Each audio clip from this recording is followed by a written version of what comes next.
Bonjour à tous, c'est Trading Life, on se retrouve aujourd'hui pour une nouvelle vidéo. Donc aujourd'hui ce sera une vidéo sur la stratégie que je vous ai présentée dernièrement, je crois jeudi dernier. Donc on va la tester 100 fois et puis on va voir ce que ça donne tout simplement. Donc avant je vais vous présenter du coup la stratégie très rapidement, sinon n'hésitez pas à aller voir la vidéo qui sera dans la fiche en haut à droite. Donc la dernière vidéo c'est voilà la stratégie Bollinger Bands RSI EMA 500. Voilà, donc ici vous n'avez pas les indicateurs en tant que tels, vous les avez avec ces triangles. Vous avez des informations qui me sont données par ces triangles avec sell et buy. C'est quand le prix sort et rentre dans des bandes, dans les bandes, ok. Donc ça veut nous indiquer qu'il y a une forte... Enfin en fait quand le prix sort et rentre, en fait il y a des chances que le prix se retourne complètement ensuite après. Donc déjà ça peut être un bon élément. Et ensuite on a ces petits triangles violets et bleus qui nous indiquent tout simplement si le RSI est au-dessus de 50,50 plutôt, ou 49,50. C'est violet ici c'est que c'est en dessous, et ici c'est que c'est au-dessus. Donc à la clôture de la bougie, ça nous indique avec le triangle si on est au-dessus ou en dessous de 50,50 etc. Donc avec le EMA 500 qui nous donne la tendance actuelle, dès que vous êtes au-dessus prenez des achats, dès que vous êtes en dessous prenez des ventes. Voilà, ça c'est la manière très simple. Sinon n'hésitez pas à du coup aller voir la vidéo. Donc là voilà, on se trouve du coup sur le tableur et tout simplement on va faire ça maintenant, on va commencer là-dessus, je vais marquer la paire, achat ou vente, plus ou moins en pips, plus ou moins en pourcentage, et puis voilà, tout simplement. Donc on va commencer tout de suite, on se retrouve du coup sur les graphiques. Ok, donc on va aller sur EuroJPY, voilà, enfin je vais faire plusieurs paires en fait, dans n'importe quel sens, voilà, tout simplement. Je vais aller EuroJPY, JPPUD, je sais pas moi, EuroUSD, je vais faire des tests un peu partout. Et puis je vais les marquer du coup dans le tableur. Et puis on va calculer ensuite les gains, les pertes, etc. Et puis voilà, donc là on va faire quelques exemples ensemble. Et ensuite je vais vous mettre en accéléré tout ce que je fais parce que ça va être trop long sinon et ennuyant. Et puis la vidéo va durer 1 heure donc c'est totalement inutile. Donc on va commencer tout de suite. Aller dans le passé sur EuroJPY. Ok, donc voilà. On se retrouve dans les graphiques en 5 minutes, le 24 septembre 2021, voilà 9h. On est en M5, là on a une tendance haussière, donc là on attend d'avoir les buys et d'avoir le RSI au-dessus de 50 comme ceci, ok. Donc là vous avez un ordre d'achat, ici c'était le meilleur point d'entrée pour entrer tout simplement, donc là vous voyez, donc la tendance est lancée comme ça, et bien on va attendre tout simplement que le prix revienne toucher cette bande, et du coup entre temps on peut très bien attendre utilisant le price action à ce niveau là, donc là on va passer. Donc là voilà, on attend que ça touche la bande, enfin le EMA 500. Dès que ça la touche, on va prendre des achats dès qu'il y en aura. Ok, donc là c'est touché. Ok, donc là on a des sites de sell, sauf que entre temps, il y a eu plusieurs buys, ok. Donc là on va prendre ces signaux de buy. On va attendre du coup un buy. Donc d'acheter, donc là on va attendre que ça remonte au-dessus de cette EMA 500, qu'on ait le RSI au-dessus de 50. Donc ici, là j'ai un peu trop appuyé, donc on fait ça tout simplement. Quand on est au-dessus, on regarde pas les timeframes supérieurs, ça vaut pas beaucoup. On n'est pas obligé, mais bon après si vous voulez des confirmations supplémentaires, allez-y. Mais sinon il n'y a pas forcément besoin. Là ça casse la moyenne mobile 20 bleue et la EMA 500. Donc là on fait ça, on va à un risk ratio de 1,6. Donc là voilà on est à 780 pips de TP, enfin 78 pips de TP, excusez-moi. Et donc là on va laisser couler. Et on met BE dès qu'on a un sell comme ici. Voilà, donc là on met BE directement. Et puis on peut clôturer une fois que le RSI repasse en dessous de 50 ou casse des niveaux comme ça. Donc là la preuve ici on peut très bien mettre BE, enfin couper ici.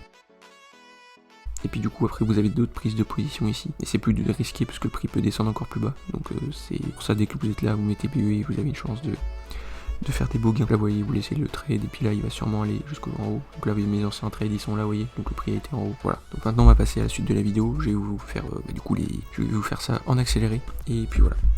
Ok, du coup on se retrouve après avoir fait quelques paires, quelques trades. Tout simplement je vais devoir arrêter le rec, puisque mon ordinateur, sinon je vais pas pouvoir rec pendant plusieurs dizaines de minutes, voire plusieurs heures. Sinon mon ordi tout simplement il va exploser. Donc je suis désolé, il faut juste falloir me faire confiance. Mais où je vais faire ça, du coup il y aura un petit accéléré de quelques trades, mais du coup voilà, je suis désolé. Donc il va me falloir faire confiance, je vais faire tous les trades, je vais vous en montrer quelques-uns ensuite, et puis voilà, me faire confiance. Et puis du coup je vais faire les 100 trades maintenant, voilà.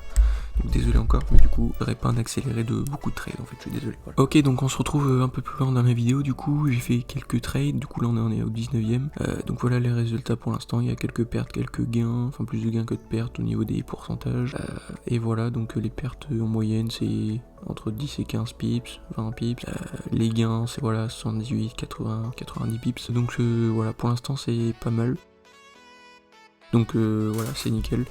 On se retrouve du coup pour la suite de la vidéo. Voilà, je vais recouper parce que mon ordi sinon il chauffe. Déjà là il chauffe. Donc là j'ai continué. Regardez là le trade de GBPUD. Voilà, du coup voilà où j'en suis actuellement. Du coup voilà, regardez le trade où j'en suis actuellement. J'en suis ici. Donc en dessous, voilà, on a un sell, ça a cassé à ce niveau-là, donc on prend position. Voilà, à cette bougie-là. Et du coup, ensuite, il y a eu BUY, donc on met BE, puis du coup, vous voyez ce qui s'est passé, c'est remonté au BE. Donc là, voilà, on a break-even, donc 0 pips de gain, 0 pips de perte. Voilà, donc on se retrouve du coup pour la suite de la vidéo plus loin, et puis voilà. Ok, donc on se retrouve sur voilà, le 38e trade. On est à EuroJPY, sur EuroJPY, du coup en achat, on a pris 78 pips, donc 6% de gain ici. Voilà, donc pour l'instant ça se déroule plutôt pas mal. Voilà, il y a des gains, il y a des pertes, normal, hein. Et voilà, du coup, comme vous pouvez le voir, je vagabonde du coup entre paire et paire. Hein. Puis voilà, je prends quelques trades d'un endroit, quelques trades d'un autre. Voilà, je mélange comme ça, c'est pour avoir un résultat, on va dire, moyen entre toutes les paires, vous voyez, parce que chaque paire ne bouge pas pareil, trade pas pareil. Et donc si je trade toutes les paires n'importe comment ensemble avec cette stratégie, bah, du coup vous aurez un résultat entre guillemets moyen de ce qui peut se passer réellement sur toutes les paires. Comme ça, voilà, c'est le meilleur résultat, je pense, qui peut être donné pour vous, tout simplement pour que vous puissiez tester la stratégie et vous donner un ordre d'idée du coup de ce que vaut la stratégie. Voilà, du coup bah, voilà, on va passer à la suite. Ok, donc on arrive du coup au 100 trade. Donc voilà, c'était assez long au 100 trade du coup. Et on finit du coup sur un BE, puis un BE aussi. Mais du coup, le BE, vous voyez, on ferme à partir de là en BE. Et bon, bah du coup voilà, vous voyez, on finit en BE sur les deux trades euro-USD. Donc celui-là, voilà, les trades, comme vous voyez depuis le début, je les fais pas forcément en même temps. Mais du coup, on finit sur euro-USD avec un BE. Et puis voilà. Donc voilà, on arrive sur le bilan. Voilà, vous aurez pas forcément d'accélérer, vous voyez, mais du coup, croyez-moi que les trades, je les ai réellement pris. Du coup, voilà, comme vous avez pu le voir, il n'y a pas forcément d'accélérer tout ça. Donc voilà, il y a les pips ici, les gains, les pertes, les pourcentages ici, les BE, c'est quand c'est écrit 0,0. Pareil, les pourcentages ici qui a marqué par exemple 4, 6, etc. Au lieu de faire des pourcentages à virgule, par exemple, si c'était par exemple ici, j'ai marqué 3, c'est 3,4%, je crois, oui, c'est ça, 3,4% de gain du capital. En fait, du risque, et du coup j'écris 3, comme ça les chiffres ils sont plus bas, mais du coup en réalité ils sont meilleurs. Donc là, tout simplement, maintenant qu'on a tout ça, on va calculer le nombre de pips ici, et bah, le pourcentage de capital du risque en fait ici qui a été gagné.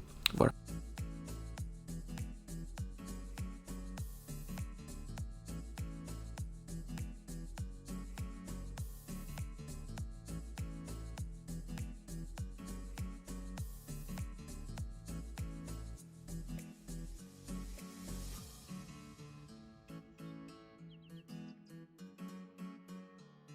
Ok, du coup on se retrouve, voilà les gains, du coup j'ai additionné tout ceci, donc il y a les moins, les plus, etc. Vous voyez, du coup ça nous donne des résultats en pips à 2428 pips de gains et 208% du capital, c'est-à-dire que vous commencez avec 100 euros, et bien ici vous avez du coup 208% de bénéfice, c'est-à-dire 2,08 fois 100 euros, donc 208 euros de bénéfice avec le pourcentage qui est ici. Après là ici je calcule pas les intérêts composés, d'accord, parce que du coup ça serait encore plus grand que 208% et 208 euros du coup avec un capital de 100 euros.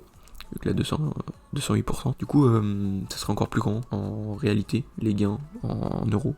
Voilà, du coup voilà ma stratégie, celle que je vous ai présentée la semaine dernière, comment elle fonctionne et les résultats qu'on peut obtenir avec. Donc là je répète encore une fois, il n'y a pas les intérêts composés, c'est-à-dire que là les résultats ici au niveau du pourcentage c'est réel, d'accord, mais sauf qu'à chaque trade du coup quand on gagne, le capital augmente, donc le pourcentage X à un moment T 0 et ce n'est pas le même à un moment T1 par exemple. Voilà, un 3% de 100 euros et 3% de 105 euros, et bien c'est pas pareil, c'est proche mais c'est pas pareil. Si vous faites 3% de 1 million d'euros et 3% de 1 milliard d'euros, la différence c'est pas la même.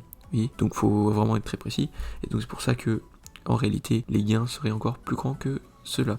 Donc j'espère que vous avez apprécié ma vidéo. N'hésitez pas à la liker, à commenter, à partager la vidéo si ça vous plaît, si vous aimez bien mon contenu. Voilà, en ce moment je sais pas si ça s'entend, etc., mais je suis pas forcément en forme pour faire de très bonnes vidéos, donc je m'en excuse si ça se ressent. Je suis pas forcément dans un meilleur endroit pour travailler, dans un bon endroit pour travailler, donc voilà, je m'en excuse. Et puis voilà, donc j'espère que vous avez apprécié la vidéo. N'hésitez pas à la liker, à commenter, à partager, et puis surtout à vous abonner, plus de contenu. Et puis moi je vous dis du coup à jeudi pour une nouvelle vidéo sur une stratégie. Non, remarque, ce sera pas une stratégie, ce sera un cours que j'ai, parce que ça fait longtemps que j'ai pas fait de cours. Je vous ferai un cours sur des théories que je vous parle depuis quelques temps. Donc n'hésitez pas à être présent, à être là, voilà, ce jeudi pour une nouvelle vidéo. Et puis merci d'avoir regardé la vidéo jusqu'à la fin. Et puis moi je vous dis ciao, salut.